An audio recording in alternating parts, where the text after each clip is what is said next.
Be careful is often a refrain in parenting.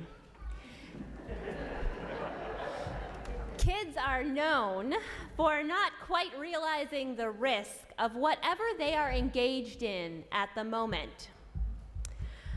With my kids, however, I often find myself wanting to say, be less careful. Or perhaps what I really mean is be less cautious. I seem to have found myself with these two rather risk-averse kiddos, which is a blessing sometimes. But wherever it comes from, my parenting reality is that I am more often encouraging my kids to take a little more risk than I am stopping them from doing something that is actually dangerous. This is especially the case when it comes to my 2-year-old and water. Last summer, Hosea would cry in fear if I brought him within 10 feet of a body of water of any kind. In the bathtub, he stands and tolerates getting clean, but refuses to let more than his feet and ankles be submerged. As a family who otherwise quite enjoys swimming, you can imagine that this would be a little frustrating. Nonetheless, as we packed up for a family trip to Florida this week, we optimistically packed swimsuits for him, and we optimistically put him in a swimsuit every time the rest of us put them on. Now, that first trip to the pool, he spent much of the time standing over by the fence, watching trucks go by. But I did get him to stand within a couple feet of the pool and watch me swim back and forth for about 5 minutes, and I decided to call that a win for the day. The next day, when we got by the pool, he declared, "I watch," and plopped himself in a chair. Now, naturally, his 2-year-old attention span did not actually last long enough to watch the whole time we swam, so when he got antsy, I decided to try some gentle water acclimation work. There was this section of the pool that was less than 10 inches deep, so first I just held him while I walked back and forth in that very shallow part. He was still at least 5 feet away from the water. He protested a little at first, but realized, oh, this is fine.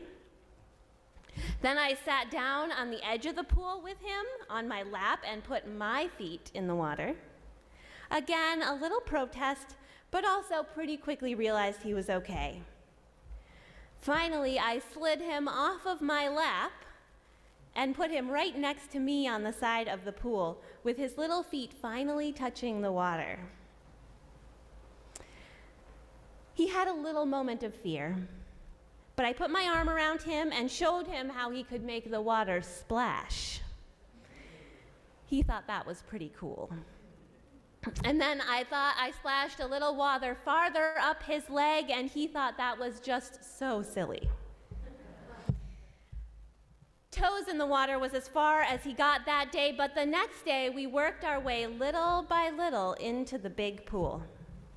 First sitting on the edge, then standing in the water, then walking, then sitting in my lap in the water, and finally letting me slide into the deeper part with him in my arms. At the end, he was soaked, and he was having so much fun, he almost didn't want to get out of the pool. Now, I think there were a lot of factors that helped Hosea get out of his comfort zone, I watch, and into the water this week. But perhaps the biggest was that he felt secure and supported. We had the right setup in terms of a pool that was low-key and designed for kids. I had the time and the energy to take it step by tiny, tiny step with him. And in the end, even with all of that, he needed a little push. He would not have done that himself.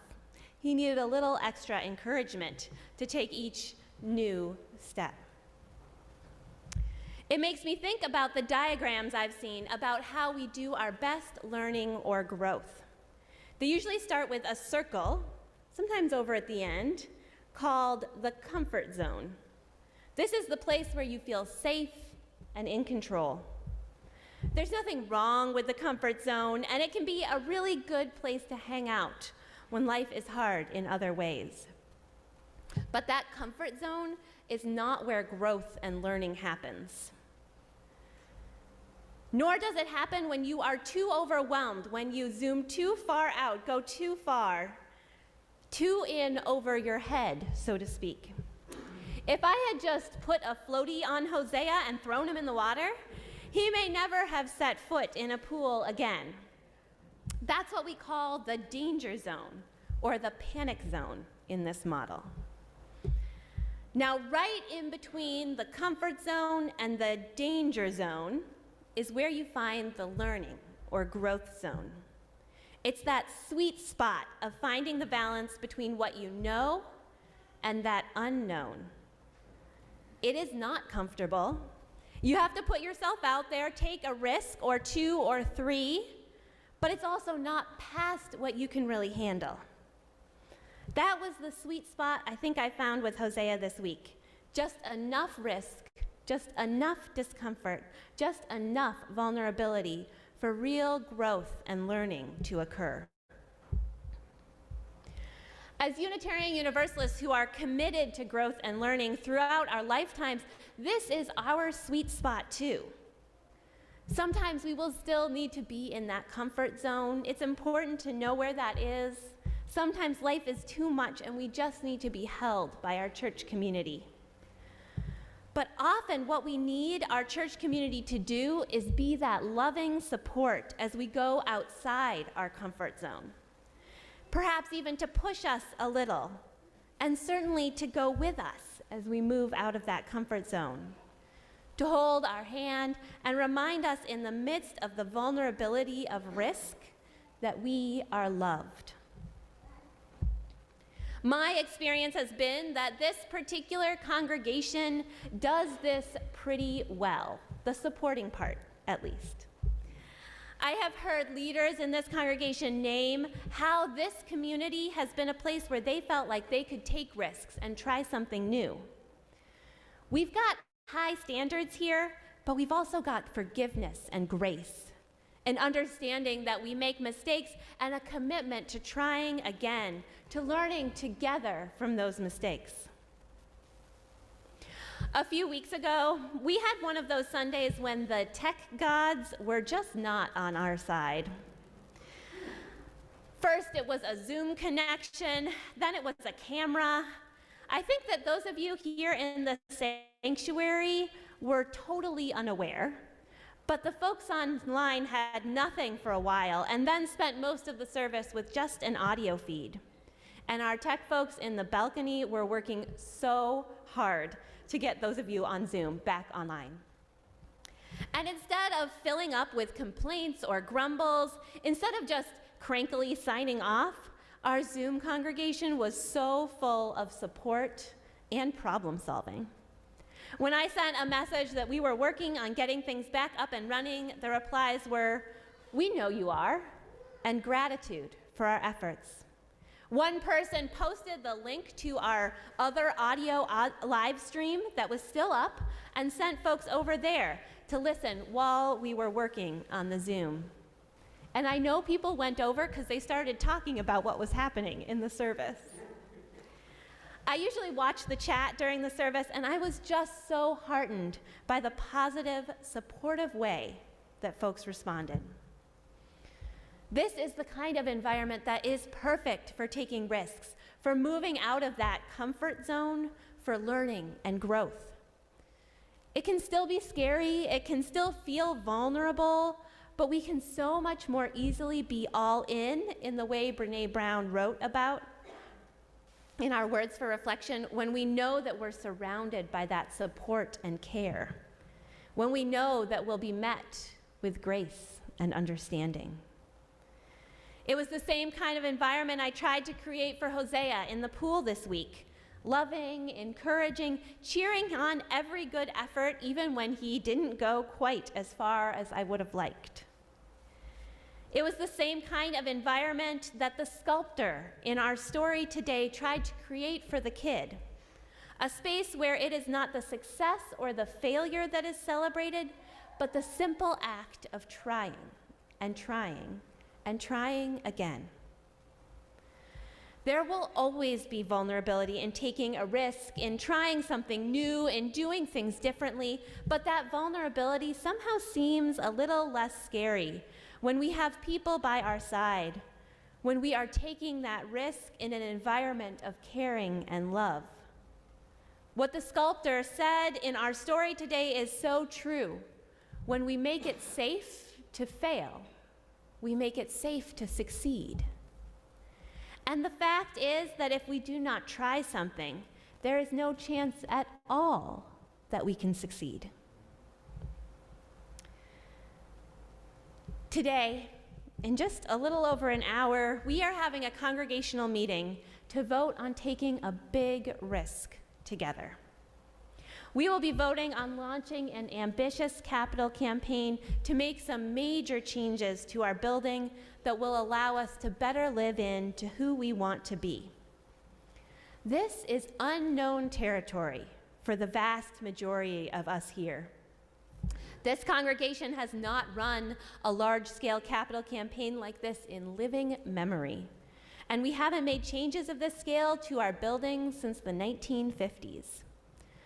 Voting for this capital campaign would certainly be an act of daring greatly, as Brené Brown defines it.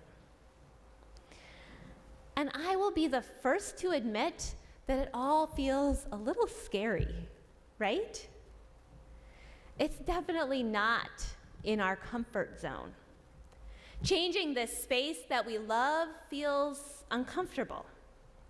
Talking about money feels uncomfortable. Doing a thing that we've never done before feels uncomfortable. Not knowing if we will succeed or fail feels uncomfortable. But when I am feeling a little nervous about this whole endeavor, a little vulnerable about this risk that we are proposing, I try to remember two things. First, that we've got pretty much the best people ever by our sides, right? That would be you all, of course. None of us is taking this risk alone. We will be doing it all together, supporting each other, loving each other, cheering each other on, just for trying our best. Second, I try to remember that the only possible way to succeed is, in fact, by trying. I love the words of the sculptor near the end of our story. The truth is, we are all failures. The dreamers, the doers, the creators. Being a failure means you loved something. You cared. It means you stepped forward. You didn't hold back. You tried. So today, let us be the dreamers, the doers, the creators. Let us be remembered as those who loved something, who cared. And let's do it all together. Together, let's lean into the vulnerability of risk, going forward, not holding back, and trying, because we know that trying is the only possible way to begin. May it be so.